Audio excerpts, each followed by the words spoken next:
Myth media प्रस्तुत करता है हिंदी कहानी वाले, कहानियां जो दिल में उतर जाएं।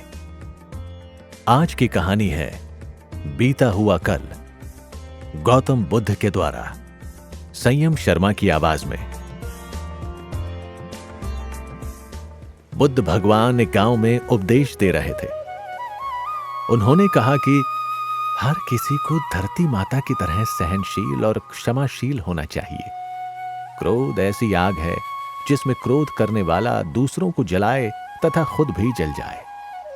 सभा में सभी शांति से बुद्ध की वाणी सुन रहे थे, लेकिन वहां स्वभाव से ही अति क्रोधी एक ऐसा व्यक्ति भी बैठा हुआ था जिसे ये सारी बातें बेतुकी लग रही थी।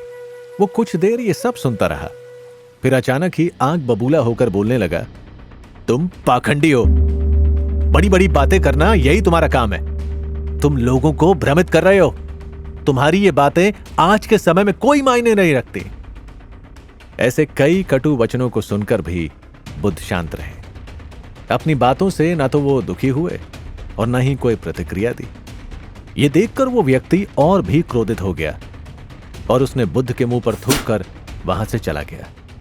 अगले दिन जब उस व्यक्ति का क्रोध शांत हुआ तो वो अपने बुरे व्यवहार के कारण पछतावे की आग में जलने लगा और वो उन्हें ढूंढते हुए उसी स्थान पर पहुंचा।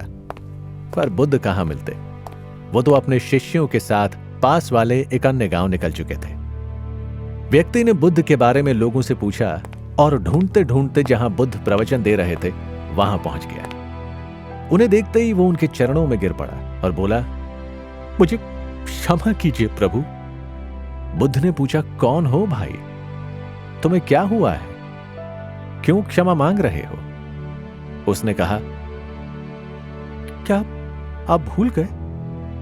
मैं वही हूं जिसने कल आपके साथ बहुत बुरा व्यवहार किया था। मैं शर्मिंदा हूं। मैं मेरे दुष्ट आचरण की क्षमा याचना करने आया हूं। भगवान बुद्ध ने प्रेम पूर्वक कहा, बीता हुआ कल तो मैं वहीं छोड़कर आ गया और तुम अभी भी वहीं अटके हुए हो। तुम्हें अपनी गलती का आभास हो गया।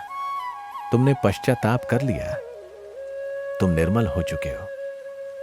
अब तुम आज में प्रवेश करो। बुरी बातें तथा बुरी घटनाएं याद करते रहने से वर्तमान और भविष्य दोनों बिगड़ते जाते हैं। बीते हुए कल के कारण आज को मत बिगाड़ो। उस व्यक्ति का सारा बोझ उतर गया।